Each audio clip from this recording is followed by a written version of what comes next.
సమాజంలో అనేది ఒకటి పరిశీలించాల్సిన విషయం. ఆ ఏరియాకి వెళ్ళటం లేదు. దీన్ని కేవలం నైజీరియన్స్కి, ఫిలిం పర్సనాలిటీస్కి, విద్యా సంస్థలకి కుదించడం ద్వారా దీని వెనకాల ఉన్నటువంటి బిగ్గర్ ఏరియాని ఎవరికి కనిపించకుండా చేస్తున్నారు అనేది ఎగ్జాక్ట్లీ సార్. అంటే మీరు అన్నట్టు ఆ 3 ఏరియాస్కి కన్ఫైన్ చేయడం ద్వారా మిగిలిన ప్రపంచంలో ఎక్కడ జరుగుతుందో డ్రగ్స్ మిగిలిన ప్రపంచం అంతా చాలా పవిత్రమైనది, ఇవి మాత్రమే అపవిత్రమైనవి అని చెప్పే ప్రయత్నం జరుగుతోంది. ఆ నేరేటివ్ని బిల్డ్ చేయటం ద్వారా ఇది ప్రమాదం. సమాజం మొత్తంలో స్ట్రెస్ అనేది చాలా ఏరియాలో. ఈ కేసుని సార్ ట్రయాంగులర్ లవ్ స్టోరీ లాగా చూడాలా, లేకపోతే డ్రగ్స్ వ్యవహారం లాగా చూడాలా? ఇది ట్రయాంగులర్ లవ్ స్టోరీ కాదండి. వాళ్ళిద్దరి మధ్య ఘర్షణ, మధ్యలో మాన్వి మల్హోత్రా అనేటువంటి పాత్రని ఈ అమ్మాయి తీసుకొచ్చింది. ఈయన మస్తాన్ సాయి అనేటువంటి ఇంకో క్యారెక్టర్ని తీసుకొచ్చాడు. అంటే ఇద్దరికి ఎఫ్ఐఆర్స్ ఉన్నాయి విడివిడిగా ఒకే సమయంలో.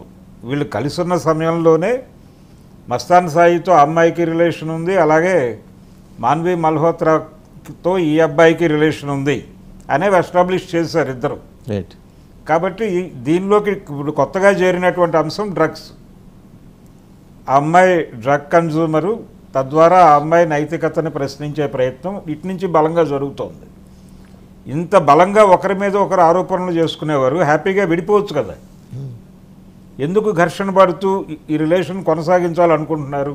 ఖచ్చితంగా to draw the attention of the ఒక సెక్షన్ ఆఫ్ ఆడియన్స్ అన్నట్టు అర్థమవుతుంది. అంటే కొందరి అటెన్షన్ డైవర్ట్ చేయడం ద్వారా అసలు విషయాన్ని మరుగున పరిచే ప్రయత్నం. డ్రగ్స్ వ్యవహారం హైదరాబాద్ ట్విన్ సిటీస్, ప్రత్యేకించి ట్విన్ సిటీస్లో ఎక్కడెక్కడ చాలా బలంగా నడుస్తుందో దాని మీద ఫోకస్ పెట్టకుండా వీళ్ళు సినిమా వాళ్ళు, సెలబ్రిటీస్ కాబట్టి వీళ్ళ మీద ఫోకస్ పెడితే అటు జరిగేదంతా డైల్యూట్ అవటమో, నలిఫై అవటమో ఏదో జరుగుతుంది. అది ఎలాగూ జరుగుతుంది. అయితే ఇక్కడ వీళ్ళిద్దరి మధ్య ఘర్షణకి ఇంకేవైనా కారణాలు ఉన్నాయా అనేది బయటకు రావాల్సి ఉంది. అంటే ఏదో ప్రాపర్టీకి సంబంధించిన గొడవలు అలాంటివి ఏవైనా ఉండి ఈఎంఐ నుంచి కొంత అమౌంట్ అటు వెళ్ళటము ఇలాంటివి ఏవైనా జరిగితే తప్ప, పర్టికులర్గా అతను విడిపోవడానికి సుముఖంగానే ఉన్నాడు. కానీ ఈవిడ మొన్న దిలీప్ శంకర్తో కూర్చున్నటువంటి ప్రెస్ మీట్లో కూడా చాలా స్పష్టంగా నేను రాజ్ తరుణ్ని కోరుకుంటున్నాను, అతనితోనే ఉండాలి అనుకుంటున్నాను అని చాలా ఒక మొండిగా మాట్లాడినట్టుగా అనిపించింది ఆ అమ్మాయి. అంటే ఇది కేవలం ప్రేమ అనే అనుకోవటం కుదరదు. ఎందుకంటే అతని మీద ఎంఐ ఆరోపణలు చేసింది, ఎంఐ మీద అతను ఆరోపణలు చేశారు. పైగా ఎఫ్ఐఆర్ కాపీ గుంటూరులో గుంటూరు పట్టాభిపురం పోలీస్ స్టేషన్లో ఈ అమ్మాయికి మస్తాన్ సాయికి మధ్య గుంటూరులో ఒక హోటల్లో జరిగిన గొడవకు సంబంధించి నమోదైనటువంటి ఒక ఎఫ్ఐఆర్ కాపీ కూడా ఇప్పుడు సర్క్యులేషన్లో ఉంది. ఇన్ని ఆధారాలు, ఇన్ని గందరగోళాలు వచ్చేసిన తర్వాత ఇంకా ఈ అమ్మాయి అతనితో రిలేషన్ని కోరుకుంటోందంటే సర్టన్లీ ఒక కాన్స్పిరసీ యాంగిల్ నేపథ్యం ఏమిటి అనేది ప్రధాన. అమ్మాయిని డ్రైవ్ చేస్తున్న ఫోర్సెస్ ఎవరు, అలాగే రాజ్ తరుణ్ని ఇన్ఫ్లుయెన్స్ చేస్తున్న ఫోర్సెస్ ఏంటి?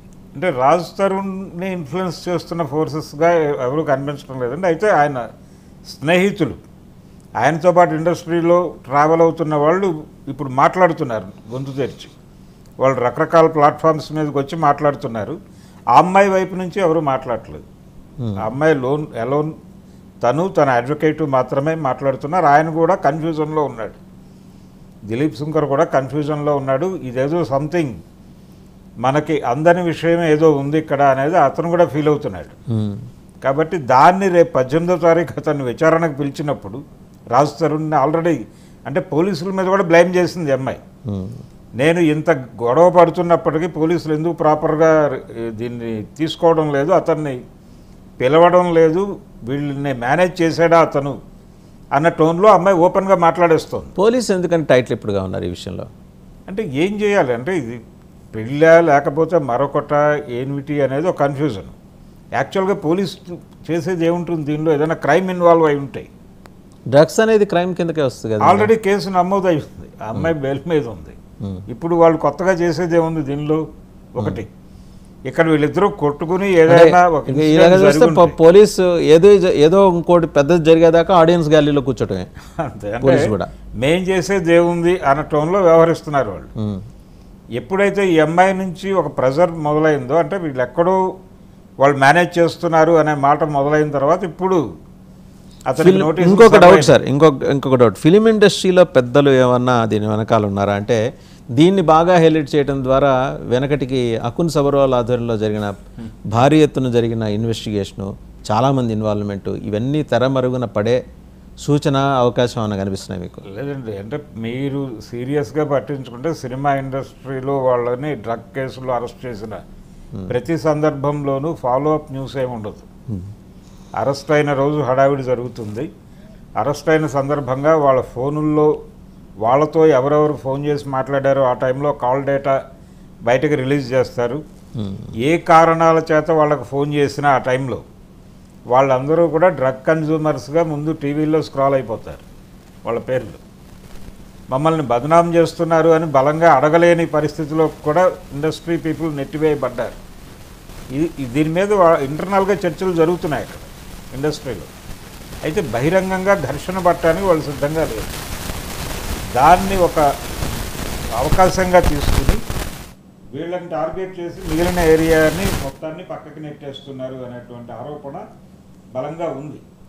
దీనికి సమాధానం చెప్పాల్సిన అవసరం ఉంది నార్కోటిక్ డిపార్ట్మెంట్ నుంచి, ఇతర పోలీసు విభాగాల నుంచి. ఇప్పుడు డ్రగ్ రహిత తెలంగాణగా మారుస్తాను అంటున్నాడు రేవంత్ రెడ్డి గారు.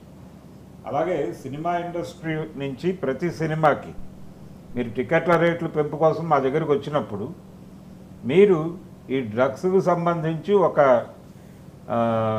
షార్ట్ ఫిలిం తీసి మాకు